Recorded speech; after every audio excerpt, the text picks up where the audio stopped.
On my very first day of college, my parents shocked me by saying, "We can't afford to pay for your education anymore. Maybe it's better if you just focus on finding a husband instead." You know that feeling when your entire future just shatters? When a single phone call rips the ground right out from under your feet, leaving you reeling. Well, for me, that call involved my own parents telling me to find a rich husband to pay off their secret, terrifying debts. I'd spent that whole day practically floating, falling head over heels in love with college. Introduction to psychology, where the professor made Freud actually funny. Creative writing, where we were already pouring our souls into short stories. Even statistics somehow clicked with the right teacher. I remember sitting on a bench outside the library, the autumn sun warm on my face, feeling like my life was finally, truly beginning. Then the phone rang. My mom's voice, bubbly and far too cheerful for the words she was about to deliver, was the first sign something was terribly wrong. "Honey," she cooed, "we need you to listen very carefully." Those words, delivered with a sickening sweetness, were the first crack in my perfect new life. "We can't pay for school anymore." My world just stopped. I could barely choke out the words, my voice thin and reedy. "What happened to my college savings account? The one you've had for me since I was a baby?"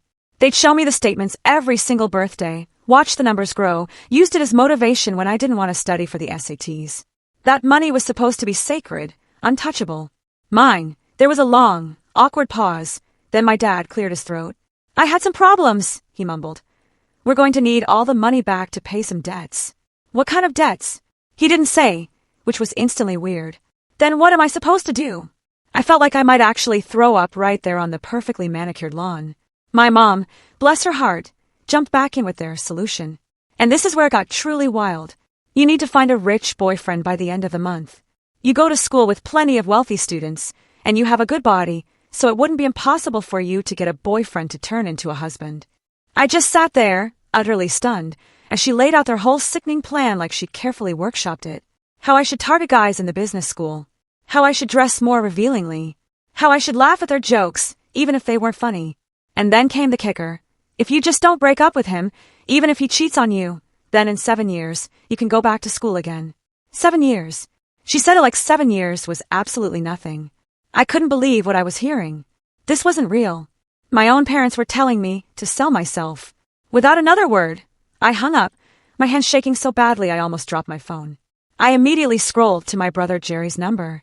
He graduated from law school just last year, and he always knew how to fix things. He picked up on the second ring. "They just told me they can't pay for college," I blurted out, trying desperately not to cry. "And I need to find a rich husband. Is this really happening?" Jerry let out a long, weary sigh. "They did the same thing to me," he said, his voice flat, "when I started college. And I believe them." "What?" This just kept getting worse. He explained how 8 years ago, they called him with the exact same story. Same vague, weird debts. Same insane solution. But Jerry, being Jerry, was too proud to marry for money. So he dropped out. He started working as a welder, saving up every single penny. Spent years breathing in fumes, burning his hands, just so he could eventually pay for law school himself. "Why didn't you tell me?" I whispered. "I thought maybe they changed," he said, a bitter edge to his voice. "Maybe they'd learned. I kept hoping they weren't going to do it to you too." We sat in silence for a moment, the phone warm against my ear. I watched other students walking by, their backpacks slung over their shoulders, coffee cups in hand, living their normal college lives, not being told to literally sell themselves to the highest bidder by their own parents. "There's something else you need to know," Jerry finally said, his voice dropping to a near whisper. "Our parents have ties with the mafia." "The mafia? Like the actual mafia?" My brain couldn't even process it. This was beyond insane. "Dad's gambling wasn't at casinos," Jerry explained. "He owes money to some very dangerous people. That's why they need your college fund. That's why they're desperate enough to suggest this husband thing. My parents, who drove a minivan and went to church on Sundays, who wore polo shirts and told corny jokes, mixed up with organized crime, owing money to actual criminals. So what do we do?" I asked, my voice barely audible. Jerry's voice got even quieter, like he was making sure no one could overhear. "I have a plan to get your money back, but it's going to take both of us, and you have to trust me completely." "What kind of plan?" I demanded, needing details, anything to grasp onto. "Not over the phone. Can you drive home this weekend? We'll meet at my apartment, and I'll explain everything. Just whatever you do, don't let Mom and Dad know we talked." Act like you're considering their marriage plan. Jerry, you're scaring me. Good, he said, his voice firm. You should be scared. These people don't mess around. But I'm not letting them steal your future like they stole mine. We're going to fix this.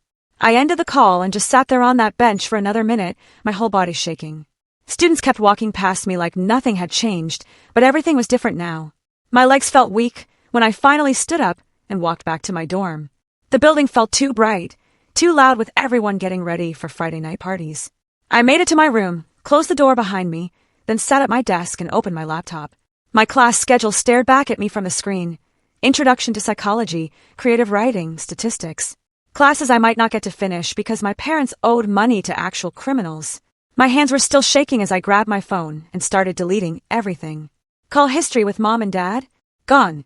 Text messages? Gone. I changed all my passwords one by one, making them longer and more random. My email, my banking, everything.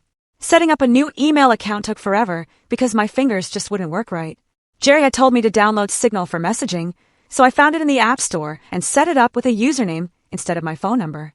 I sent him a message saying I'd drive to see him tomorrow, and he sent back a thumbs up. Then my regular email pinged with a new message, the bursar's office reminding me that tuition was due in 3 weeks. $28,000 for the semester. Money my parents had saved for 18 years and then stolen to pay criminals. I stared at the number and felt sick. I forwarded it to my new secure email and deleted it from my regular inbox. My roommate came in around midnight, drunk and giggling about some party. She passed out in her bed while I lay there staring at the ceiling. Down the hall, I could hear people laughing, talking about normal stuff. Someone was complaining about a chemistry test. Someone else was talking about asking a girl out. They were worried about regular college problems, while I was planning to secretly record my own parents. I felt completely alone, even though there were hundreds of people in that building. I must have dozed off at some point, because my alarm went off at 7 o'clock. My roommate was still passed out, so I moved quietly, pulling out the small suitcase from under my bed. I packed the folder I'd been keeping since high school with all my college savings documents. Every birthday, they'd show me the statements, and I'd kept copies. Screenshots of their texts promising the money was mine. Photos of them at my high school graduation, saying how proud they were that I'd earned a full ride to my safety school, but they wanted me to go to my dream school instead. Everything that proved that money existed and was meant for me. I texted Jerry on Signal that I was leaving at noon like we'd planned. My roommate stirred and mumbled something about having fun before falling back asleep. I threw some clothes in the bag, too, and headed out to my car. The drive to Jerry's apartment usually took 2 hours, but I kept checking my mirrors. About 30 minutes in, I noticed a dark sedan that had been behind me since I left campus. Not right behind me, but steadily 3 or 4 cars back. When I changed lanes, it changed lanes. When I took the exit for Route 95, it took the same exit. My heart started pounding. I memorized the license plate and took an unexpected exit for a rest stop. The sedan followed.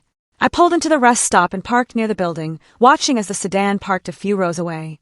Nobody got out. I called Jerry, trying to keep my voice steady. He told me to get back on the highway and keep driving to his place like everything was normal. He said not to try to lose them because that would let them know I'd noticed. So I got back in my car and drove the rest of the way, that sedan always 3 cars behind me. When I finally pulled up to Jerry's apartment building, the sedan drove past and turned at the next corner. I grabbed my bag and practically ran inside. Jerry was waiting at his door and pulled me into a hug the second he saw me. I hadn't cried yet. Not really, but suddenly I couldn't stop. He just held me while I sobbed into his shirt, everything from the last day hitting me at once. When I finally calmed down, he led me to his kitchen where he'd covered the whole table with papers, bank statements, printed emails, photos of documents. He'd been collecting evidence about our parents for months, maybe even years. We spread everything out and started organizing it by date. Jerry showed me his laptop where he'd made a spreadsheet tracking every deposit and withdrawal from my college account. The withdrawals matched up with dates he'd marked on a calendar. He explained his plan while we sorted papers, document everything, record conversations, build a legal case. He pulled out a recording app on his phone and showed me how to use it. Then he gave me a tiny microphone that clipped inside my jacket collar, barely visible.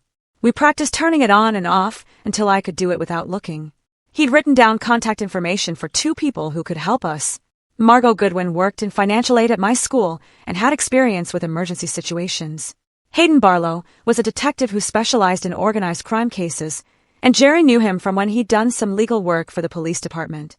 Having actual names of people who could help made everything feel less impossible. That evening, after we'd organized everything and made copies, Jerry had me sit across from him at the table. He pretended to be our parents while I practiced staying calm and asking the right questions. We went through it over and over, him teaching me what words to use to get legally useful answers. Sunday morning, I woke up on Jerry's couch, my neck stiff from the weird angle, and pulled out my phone to search for the financial aid office number at the school. The website said they opened at 8 o'clock on Monday, but I found an email for someone named Margot Goodwin, who handled emergency cases. So I typed out a message explaining I had a family financial crisis and needed help right away. My hands shook as I typed, because putting it in writing made everything more real, and I had to delete and rewrite the email 3 times before it sounded normal enough. Jerry came out of his bedroom with coffee and sat next to me while I attached copies of all the bank statements we'd organized, showing the college fund existed and was meant for me. He helped me write a short summary that explained my parents took the money without mentioning anything about the mafia or gambling debts, since that would sound too crazy for a first email. Within an hour, Margot wrote back, saying she could meet me Monday at 7:30, before regular office hours. It meant I'd have to leave campus super early, but at least I'd get help. I packed up all the documents in a folder and drove back to campus that afternoon, with Jerry following me for the first 30 minutes to make sure nobody was tailing me this time. Back in my dorm room Sunday night, I sat on my bed staring at my phone for 10 minutes before finally texting Mom that I'd been thinking about what she said and wanted to understand more about finding a boyfriend. She called immediately, and her voice got all excited, like I just told her I won the lottery or something. She started listing all these instructions about which dining halls the business school guys ate at, and what times they went to the gym. I turned on the recording app Jerry showed me and held the phone slightly away from my ear so the microphone would pick up everything while she explained I should wear tighter clothes and laugh more, even if nothing was funny. She kept going for 20 minutes about how I should pretend to be interested in whatever they talked about and never argue with them about anything, and always let them think they were smarter than me. Then she mentioned something that made my stomach drop. She said, Dad's friend Alessandro knew some rich families with sons my age who might be interested in meeting me. She said his name, so casually, like he was just some normal family friend instead of a criminal my dad owed money to. I had to bite my tongue to keep from saying something. I asked who Alessandro was, playing dumb, and she said he was someone Dad did business with sometimes, and he had connections to wealthy people who might help our family situation. The way she talked about him like he was doing us a favor instead of threatening us made me want to scream, but I kept my voice steady and asked more questions about these families he knew. She said Alessandro could arrange introductions if I was serious about this plan. I told her I'd think about it while fighting the urge to throw my phone across the room. After we hung up, I saved the recording and took screenshots of her text listing all the ways I should change myself to catch a rich husband. Monday morning, my alarm went off at 6 o'clock, and I threw on clothes, grabbed the folder of documents, and walked across campus in the dark to the financial aid building. Margot was already there, unlocking her office, and she looked exactly like her photo on the website, gray hair pulled back, glasses on a chain around her neck. She sat me down and spread out all my documents on her desk while making notes on a yellow pad and asking questions about when the money disappeared and how much was in the account originally. Her face got more concerned as she reviewed everything, and she explained that emergency grants existed for unusual situations, but they needed proof of real hardship beyond just parents refusing to pay. She said a police report would make my case much stronger, since it would show this wasn't just a family disagreement, but actual theft of money that belonged to me. I realized I'd have to make everything official and involve the police if I wanted any chance of staying in school, which meant no more pretending this would just go away. After the meeting, I called Jerry from outside the building and told him what Margot said about needing a police report to get emergency funding. He said he'd call his contact right away, and within an hour, he texted that Detective Hayden Barlow agreed to meet us unofficially first to discuss our options. We set up a meeting for Tuesday at a coffee shop near campus, where we could talk without anyone overhearing, and Hayden could explain what getting the police involved would really mean. That night, Mom started texting me photos of dresses she found online that she thought would help me attract rich boys. And each one showed more skin than the last. She included tips with each photo, like this one shows your figure, and boys like when you show your legs. I wanted to throw up reading them, but I screenshotted everything for evidence. I texted back with fake enthusiasm, saying the dresses looked nice and asking where I should shop for them, all while building my file of how my own mother was pushing me to basically sell myself. Tuesday morning, I met Hayden at the coffee shop, and he looked like a normal guy in jeans and a button-down shirt instead of a cop uniform, which helped me relax a little. He explained the legal process for reporting financial crimes and how involving mafia connections made everything more complicated, but also more serious from a law enforcement perspective. He offered to help us file what he called a controlled report that would get us a case number for the financial aid office without immediately triggering arrests or alerting my parents that we'd gone to the police. His calm way of explaining everything made me feel safer, even though he kept warning me about the real dangers of dealing with organized crime people. He said we could set up official recording equipment for my next call with my parents and coached me on what questions would help build a legal case without making them suspicious. He warned me never to meet with anyone connected to Alessandro without police backup, because these weren't people who made empty threats, and the danger was completely real. That evening, I had to go to a business school mixer to keep up my cover story with my parents. I asked Izzy from down the hall to come with me as moral support. She didn't know the whole story, but I told her I needed a wingman for an awkward social thing, and she agreed right away, because that's the kind of friend she was. The mixer was in the business school lounge, and the room was full of guys in blazers talking about internships and startup ideas, while I stood there in one of my normal dresses, feeling completely out of place. I forced myself to talk to a few of them and laugh at their jokes about market volatility, or whatever, while Izzy made faces at me from across the room to keep me from losing it completely. Wednesday morning, Hayden came to campus with a van full of recording equipment and set everything up in an empty office the campus police let us use. He showed me how the system worked and explained that everything would be legally admissible in court if we needed it later for evidence against my parents or Alessandro. He gave me a list of questions to work into the conversation naturally and reminded me to stay calm, no matter what my parents said, because getting emotional would make them suspicious. I called Mom at exactly 2 o'clock, while Hayden monitored everything from his laptop, and asked about the timeline for finding a husband and what would happen with my tuition if I didn't find someone fast enough. She admitted Dad needed the money urgently for his debts. And when I pushed for details, she used the word consequences, which made Hayden nod and write something down because that was the kind of language that showed actual threats existed. Dad cleared his throat and took the phone from Mom, his voice shaking slightly as he started talking about the timeline for getting money. He said they needed at least half by next week, or else Sandra would. Then he caught himself and quickly said some people would be upset if payments didn't start soon. Hayden's eyes got wide, and he started typing fast on his laptop while pointing at me to keep Dad talking.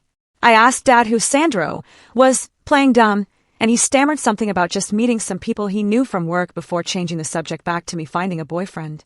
My hands were shaking as I asked more questions about these people and their payment expectations, while Hayden recorded everything and took notes about the name slip. Dad kept talking himself into corners, mentioning specific amounts and dates that matched what Jerry had found in their bank records. After 20 more minutes of getting them to admit details about the debt and their plan for me, I finally hung up and just sat there, staring at Hayden's equipment. He played back the recording to make sure we got everything clear, especially the part where Dad said Sandro's name, which was short for Alessandro. Thursday morning came too fast, and I met Hayden at the police station downtown at 8 o'clock sharp. The building smelled like old coffee and floor cleaner, and there were people waiting on plastic chairs, looking tired and worried.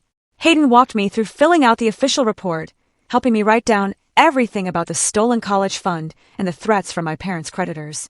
The officer taking the report kept asking me to repeat parts, like she couldn't believe parents would do this to their kid. It took 3 hours to get through all the paperwork and questions, with Hayden staying beside me the whole time to make sure everything got documented right. When they finally gave me the case number, a long string of digits that made everything feel chillingly real, my hands wouldn't stop shaking. The reality of reporting my own parents to the police hit me hard as we walked out of the station into the bright morning sun. Hayden put his hand on my shoulder and reminded me this was about protecting myself from dangerous people, not about punishing my parents for bad choices. I drove straight to the financial aid office with the case number and found Margot already waiting for me with a stack of forms. She cleared her whole morning to help me and had already started the emergency grant paperwork based on our earlier meeting. She entered the case number into the system and explained how it would fast-track my application through the Special Circumstances Committee. The grant would only cover about 60% of the semester's tuition, but combined with a payment plan and a campus job, I could stay enrolled. For the first time since that phone call on the bench, I felt a tiny bit of hope that maybe I wouldn't have to drop out. Margot made copies of everything and gave me a folder with all my documents, telling me to keep it somewhere safe. That afternoon, my phone rang while I was trying to study in my dorm room. Mom's cheerful voice again made my stomach drop. She said Alessandro wanted to meet with me to discuss options for our family situation, like he was some helpful family friend instead of a criminal. She kept saying how generous he was being, willing to talk about different arrangements, but I could hear the fear under her fake happiness. I texted Hayden immediately, while still on the phone with Mom, and he replied within seconds that we needed to control this meeting. Mom said Alessandro suggested Saturday at a coffee shop downtown, somewhere public and safe, which almost made me laugh at how wrong safe was. After hanging up, Hayden called and started planning how to wire me up and position undercover officers around the coffee shop. Meanwhile, Jerry was working on his own angle, spending Thursday night writing up a legal document for our parents to sign. He emailed me a draft that basically said they acknowledged taking my college fund without permission and owed me the full amount plus interest. We both knew they'd never sign it willingly, but Jerry said we had to try the civil route first before things got more complicated. He was building multiple legal strategies at once, preparing for whatever direction this mess might go. Friday morning, Hayden met me at a different coffee shop to go over the plan for meeting Alessandro the next day. He showed me the tiny microphone that would clip inside my jacket and the recording device that looked like a phone charger. He had me practice walking and sitting naturally while wearing the wire, making sure it wouldn't show or make noise. He explained exactly where the undercover officers would be positioned and showed me photos of them so I'd know who was there to protect me. He'd be watching from across the street with binoculars and a radio to coordinate everyone if something went wrong. The goal was simple, but terrifying: get Alessandro to admit to the debt and threats on tape without making him suspicious. That night, I sat at my desk, trying to eat the sandwich I bought for dinner, but my stomach just wouldn't accept food. The idea of meeting an actual mafia member tomorrow made everything feel unreal and dangerous in a way I'd never experienced. Izzy knocked on my door around 9 o'clock, noticing I'd been quiet all day, and asked if I was okay. She brought a container of soup from the dining hall and sat on my bed while I pretended to study at my desk. She didn't push for details about what was wrong, just kept me company and talked about her own classes and drama with her roommate. Her quiet support helped more than she knew, even though I couldn't tell her why I was really scared. Saturday morning, I woke up at 5 o'clock and couldn't go back to sleep, just lying there thinking about what might happen. I got dressed in the outfit Hayden had approved, making sure the wire was secure and invisible under my jacket. The coffee shop was only a 10-minute walk from campus, but it felt like the longest walk of my life. I got there 20 minutes early and ordered a small coffee with hands that shook so bad I dropped my change. I picked a table by the window like Hayden had instructed and tried to look normal while my heart pounded. Alessandro arrived exactly on time, looking like any other middle-aged businessman in khakis and a polo shirt. He smiled warmly and shook my hand like we were having a normal business meeting, then ordered a black coffee before sitting across from me. He was polite, even charming, as he explained that my father owed him significant money from gambling over the past 2 years. He pulled out a small notebook and showed me figures, dates, and payment records that made my stomach turn. He never raised his voice or made explicit threats, but when he mentioned how family problems can affect everyone, he looked directly at me with cold eyes that made his meaning chillingly clear. He talked about creative solutions and mentioned that smart young women who understood family obligations could help restructure difficult debts. When I asked what he meant by restructure, he smiled and said that certain social arrangements could offset financial obligations significantly. He actually suggested that if I was smart about marriage to the right family, my father's debt could be considered differently. Then he mentioned that all the payments had been processed through Powell Credit Union, giving us the paper trail Hayden wanted. I nodded and tried to look interested while feeling sick, knowing the wire was catching every disgusting word about basically selling me to clear Dad's gambling debt. Alessandro finished his coffee and stood up, saying he'd give our family time to consider the options he presented. After he left, I sat there for 5 more minutes like Hayden had told me, then walked out trying to look calm. The same dark sedan I'd noticed before was parked across the street, with someone sitting inside, watching the coffee shop. I walked back to campus, taking the route Hayden had mapped out, and he called me 10 minutes later, confirming they'd seen the sedan too. He said they were increasing security measures immediately and would have someone watching my dorm. The reality that actual criminals were tracking my movements and knew where I lived made everything feel more dangerous than I'd imagined possible. Sunday dragged by with me checking my phone every few minutes and jumping at every noise outside my dorm room. Monday morning, I drove to Powell Credit Union with the account numbers Jerry had given me, hoping to get transaction records that would prove Dad took my college money for his gambling debts. The building was one of those small branches in a strip mall between a nail salon and a sandwich shop. I walked up to the teller window and explained I needed copies of withdrawals from my college savings account, sliding my ID across the counter. The teller, a woman in her 40s with kind eyes, typed on her computer for a minute before frowning. She said privacy laws meant she couldn't give me any information without being on the account or having a court order, even though she could see my name was connected to it somehow. I asked if there was any way around it, but she shook her head, looking genuinely sorry, as she explained that federal banking regulations were strict about this stuff. I left empty-handed and called Hayden from my car, telling him what happened. He said he'd start the paperwork for a subpoena right away, while Jerry would look into civil legal options for getting the records. That afternoon, Jerry drove to our parents' house with a document he'd drawn up, acknowledging they had taken my college fund and owed me the money.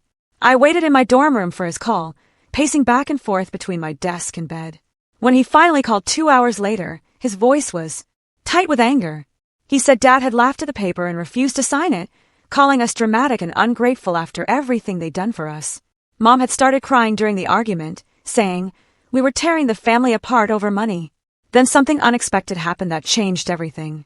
Jerry said Mom suddenly stood up and went to their bedroom, coming back with a small black notebook she'd been hiding in her dresser. She threw it on the table and broke down completely, admitting she'd been tracking every single bet Dad made, every loss to Alessandro, every payment they'd made using my college money. The notebook had dates going back 2 years, with amounts that got bigger and bigger as Dad got deeper into debt. Mom had written down phone numbers, meeting locations, even license plate numbers of cars that came to their house for collections. She'd known the whole time, but felt trapped and scared, watching Dad spiral while Alessandro's demands got worse. Jerry took photos of every page while Mom sobbed, and Dad yelled at her for betraying him. The entries matched exactly with the dates and amounts withdrawn from my college account, creating a perfect paper trail from my savings to Alessandro's pocket. Some entries even had notes like "use Sarah's money" or "took from college fund" that made it impossible to deny what they'd done. Tuesday morning, I met with Margot in the financial aid office, handing her copies of the ledger pages Jerry had sent me. She reviewed them carefully, her expression getting more serious with each page she read. She said this was exactly the kind of evidence that would qualify me for maximum emergency aid, since it proved criminal theft of education funds. She made copies for my file and called over a colleague who specialized in helping crime victims navigate the university system. The woman introduced herself as a campus advocate and explained she could help coordinate between the police investigation, the financial aid office, and my professors if I needed extensions or accommodations. For the first time since this started, I felt like the school was completely on my side and working to keep me enrolled. That night, I was studying in my room when Jerry called, his voice shaking. Someone had slashed all 4 tires on his car and left a note under the windshield that said, "Family pays family debts," in block letters. He'd already called the police to file a report, and they were treating it as witness intimidation connected to our case against Alessandro. Hayden arrived within an hour and said we needed to move to a safe location immediately. He drove us to a small apartment building on the other side of town that the police use for witnesses who needed protection. The apartment was basic but clean, with 2 bedrooms, a small kitchen, and bars on all the windows. Hayden showed us the security system and gave us a number to call that would have officers there in under 3 minutes. Wednesday morning, Hayden picked me up early to prepare for another recorded meeting with Alessandro, where I was supposed to give him a partial payment to buy time. The real goal was to get him to be more explicit about his threats and criminal activity, since the first recording hadn't been clear enough for strong charges. We spent 2 hours in a conference room at the police station, practicing different approaches and responses. Hayden coached me on how to ask questions that sounded naive, but would prompt Alessandro to explain his illegal operations. I practiced staying calm, even when Hayden pretended to threaten me, learning to control my breathing and keep my hands steady. The meeting was set for that afternoon at a different coffee shop, this one closer to campus where there would be more witnesses. I arrived 10 minutes early, wearing the wire again, ordering a small tea that I didn't really want. Alessandro showed up right on time, sitting down across from me with the same fake-friendly smile. I pulled out an envelope with $500 Hayden had given me from evidence funds, sliding it across the table while asking for a receipt. Alessandro laughed and said they don't do paperwork in his business, that receipts create problems for everyone involved. I played dumb and asked how I could prove I'd made a payment without documentation. He leaned forward and explained that his business worked on trust and reputation, mentioning he had ways of collecting from families who didn't cooperate that didn't involve courts or paperwork. When I asked what kind of ways, he smiled and said creative solutions worked best, that sometimes people needed motivation beyond money to pay their debts. He mentioned that accidents happened to people who didn't take their obligations seriously, that family members could find themselves in difficult situations. I nodded and asked if my dad's debt would affect my brother or me directly. Alessandro said family debts were family problems, and everyone contributed to solutions one way or another. After he left with the money, I sat there for 5 more minutes like before, then walked back to the safe house where Hayden was waiting. He said Alessandro's comments about accidents and family members facing consequences were exactly what they needed for criminal threat charges.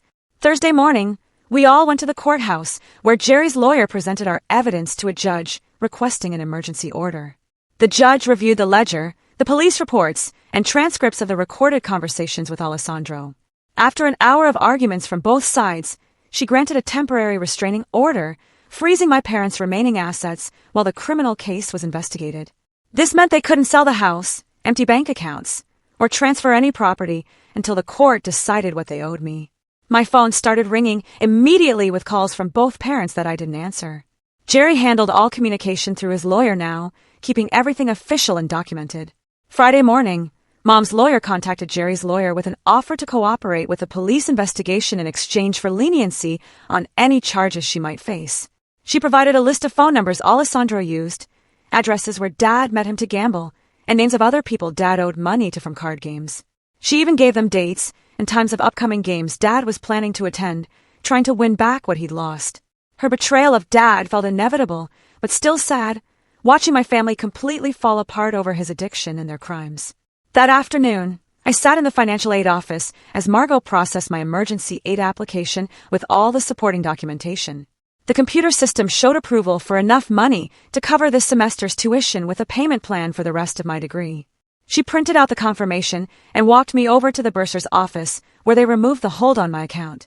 I could officially stay in school, even though money would be tight and I'd need to work more hours. Walking out of the administration building with my enrollment secured felt like winning a battle in a war that wasn't over yet. Saturday morning, my phone buzzed with a text from an unknown number. The message said, "Disappointed in your family's choices," with a photo attached. I opened it, and my blood went cold.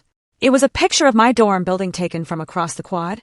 I immediately called Hayden, who told me to forward everything and not respond. He logged it as evidence and said he'd have an undercover officer on campus by noon. The threat felt real, but at least I wasn't facing it alone. Jerry drove up that afternoon, and we spent the whole weekend working with a lawyer he knew from his firm. We sat at his kitchen table, going through every document while the lawyer took notes. He suggested we propose a settlement where Alessandro would get part of the frozen assets if he agreed the debt was paid and signed a no-contact order. It wasn't justice, but it might buy us safety. The lawyer typed up the offer on his laptop and sent it to Alessandro's lawyer Sunday night. We didn't expect a quick response, but Tuesday morning, the reply came through. Alessandro's lawyer agreed to negotiate, but wanted 70% of the frozen assets. Hayden said this was actually good news when I called him panicking. It meant Alessandro wanted to avoid a full investigation, too. The lawyer countered with 50% and added a formal no-contact agreement that would make any future threats a crime. Wednesday's negotiation meeting took place at the lawyer's office downtown. I sat between Jerry and Hayden while Alessandro sat across the conference table with his lawyer. Nobody shook hands. Alessandro looked smaller in the fluorescent lights than he had at the coffee shop. His lawyer did most of the talking while Alessandro just nodded. After 2 hours of back and forth, they agreed to 60% of the frozen assets paid through official channels. This would create a paper trail the government could track. Alessandro signed the no-contact order right there in front of us. Any future contact would be prosecutable. Thursday morning, I went to the bursar's office with my emergency grant paperwork.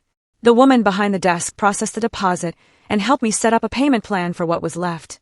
I'd need to pay $200 a month, which meant getting a job. She mentioned the library was hiring and gave me the supervisor's number. I called right away and got an interview for that afternoon. The library job paid minimum wage, but offered flexible hours around classes. My boss understood I'd need time off for legal stuff and said that was fine. Friday's preliminary hearing happened at the courthouse downtown. My parents sat at a different table with their lawyer while the judge reviewed everything. Dad looked like he'd aged 10 years in the past month. Mom kept her eyes down the whole time. The judge ordered them to sign a lien against their house to secure my claim to the stolen funds. This meant if they sold the house, I'd get my college money first. Dad's hand shook as he signed the papers. Mom seemed almost relieved it was becoming official. They had to acknowledge what they did in legal terms right there in court. The following week started their required treatment programs.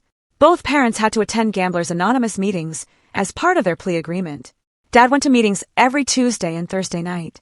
Mom had to go to family counseling sessions for people who enabled addicts. The court would check their attendance records monthly. Dad finally admitted he had a problem with gambling after years of denying it. Mom had to confront how she'd helped hide his addiction and made excuses for him. It was the first step toward them taking responsibility. Wednesday afternoon, Hayden called with unexpected news. Alessandro had been arrested during a traffic stop the night before. The cops found illegal stuff in his car, and our evidence added to his problems. He'd be dealing with his own court cases for months, which meant he was too busy to bother us. The immediate danger finally felt like it was passing. My parents' lawyer reached out to Jerry with a proposal about communication going forward. They suggested written updates only, with no direct contact for now. Any future relationship would depend on them completing their treatment program successfully. The lawyer said they understood if I needed space to heal. I agreed to the terms because I needed time to process everything.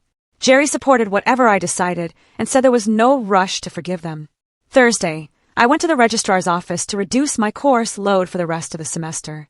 Dropping from 5 classes to 4 would help me manage the stress better. It meant graduating a semester late, but that seemed small compared to everything else. The advisor understood and helped me pick which class to drop. I kept psychology, creative writing, and statistics, but dropped my elective. This gave me more hours for the library job, which I needed for the payment plan. The routine of shelving books felt normal and safe after all the chaos. My supervisor was a quiet woman who didn't ask personal questions. She showed me the system for organizing returns and left me alone to work. Other students came and went without knowing my story. I helped them find books and checked out materials like any other student worker. The normal routine of scanning barcodes and pushing the book cart between stacks felt like the most peaceful thing in my life. Friday afternoon, Jerry called while I was sorting returns and told me he decided to take the bar exam again next month since he'd put everything on hold to help me with this mess. He asked if I could help him study, and I said yes right away because helping each other felt like the only good thing happening. We set up a schedule where I'd quiz him on legal terms during my library breaks, and he'd help me with homework over video calls in the evenings. I made flashcards from his old bar prep materials, and we'd go through them together, him answering questions while I checked the answers. The routine gave us both something normal to focus on besides lawyers and court dates, and wondering if our parents would ever be okay again. 3 weeks went by with this new pattern, and I finally moved back to campus housing with a new roommate who didn't know anything about what happened. The girl seemed nice enough and kept to herself mostly, which worked for me since I wasn't ready to explain why I sometimes woke up panicking about money. Izzy came over to help me unpack and hang up posters, trying to make the room feel normal, even though nothing really was. She brought string lights and helped me arrange my desk the way I liked it, not asking too many questions when I got quiet. I'd started seeing a counselor at Student Health Services twice a week to deal with everything. And she kept telling me healing wasn't going to be quick or easy. The counselor gave me breathing exercises for when the panic hit and helped me understand that what my parents did wasn't my fault, even though it felt like it sometimes. That same week, I went back to the bursar's office where they finalized my payment plan with exact numbers I could handle.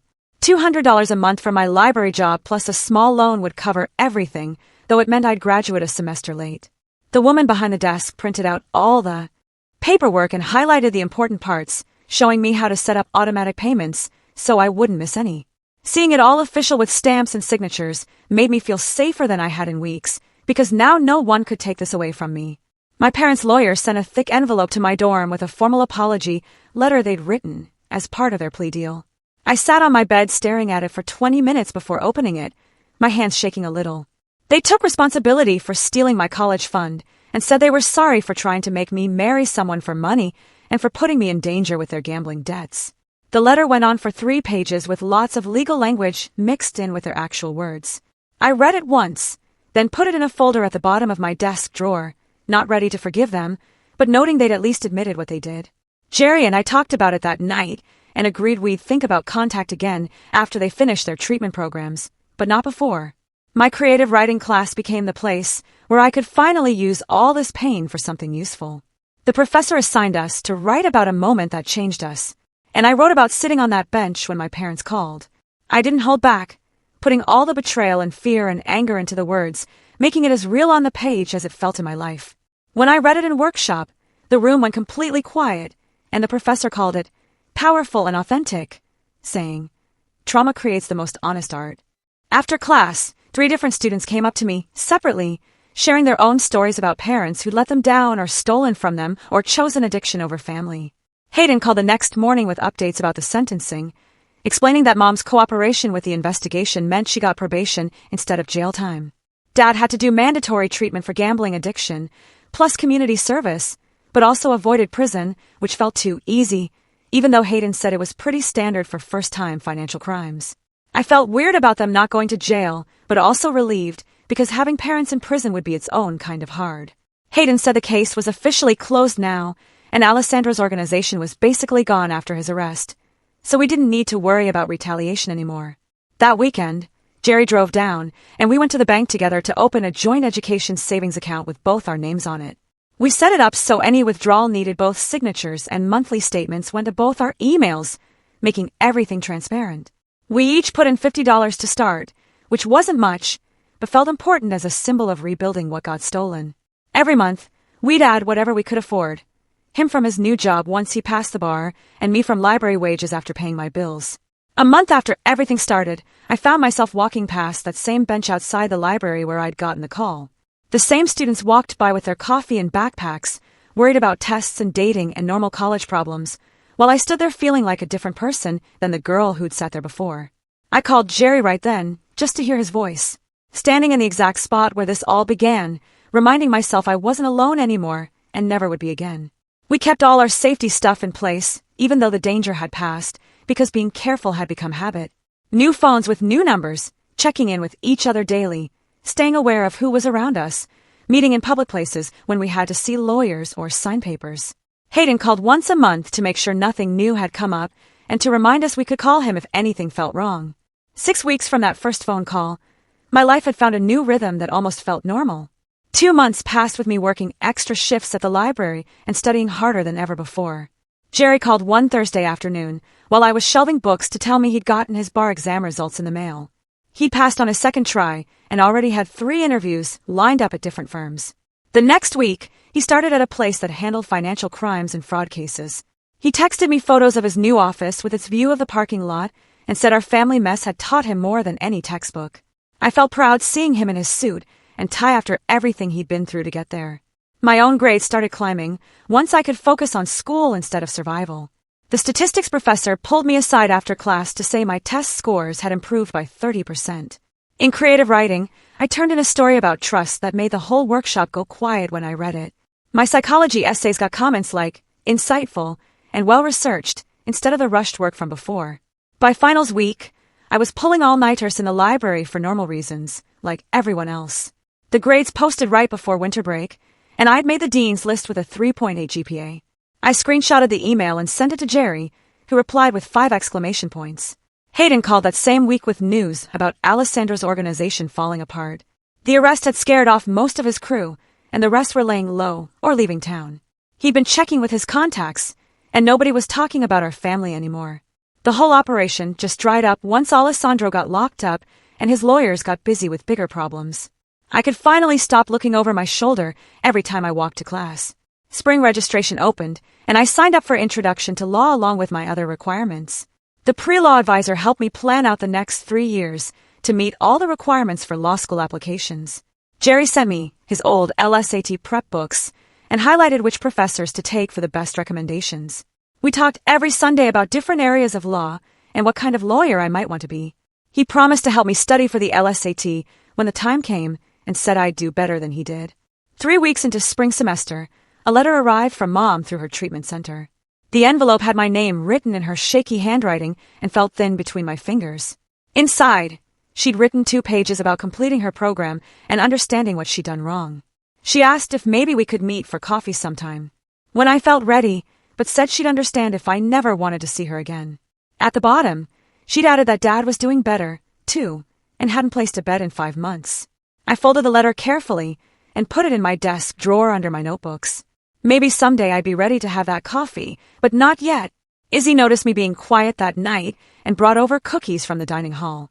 We sat on my bed, and I finally told her everything from the beginning, about the phone call, and the marriage plan, and the mafia, and recording my parents, and everything with Alessandro. She listened without interrupting, even when her eyes got wide at the dangerous parts. When I finished, She hugged me and said she'd suspected something bad was happening, but never imagined all that. She admitted she'd been worried when I kept disappearing and seemed so stressed, but didn't know how to help. Having someone who knew the whole truth, but still treated me normal, felt better than I expected. We started having weekly coffee dates where I could talk about the legal stuff or family drama without explaining the backstory. Summer came and went with me working full-time at the library and taking 2 online classes to catch up on credits. Jerry helped me find a cheaper apartment near campus that I could afford with my library wages and financial aid. We painted it together over a weekend, and he installed extra locks on all the windows. By August, I'd saved enough for the next semester and felt stable for the first time in almost a year. When sophomore year started, I walked onto campus feeling different from the scared girl from last fall. My backpack held books I'd bought myself with money I'd earned through honest work. The pre-law classes were hard but interesting, and my professors knew me by name. I had a regular study group and friends who invited me to parties, and nobody trying to marry me off for money. Jerry and I talked every week about his cases in my classes, and sometimes even normal stuff like movies or sports. My parents stayed in their programs and sent updates through their lawyers, but kept their distance like we'd agreed. The campus felt safe and familiar as I walked the paths I'd been terrified on just 12 months ago. Standing outside the library where everything started, I felt genuinely happy and free from anyone else's plans for my life. So, that's my story, from shattered dreams to fighting for my future. It was a hell of a journey, and honestly, sometimes I still can't believe it all happened. What would you have done in my place? Have you ever faced something so unbelievably twisted that it felt like your whole world flipped upside down? Let me know in the comments below. I really want to hear what you think.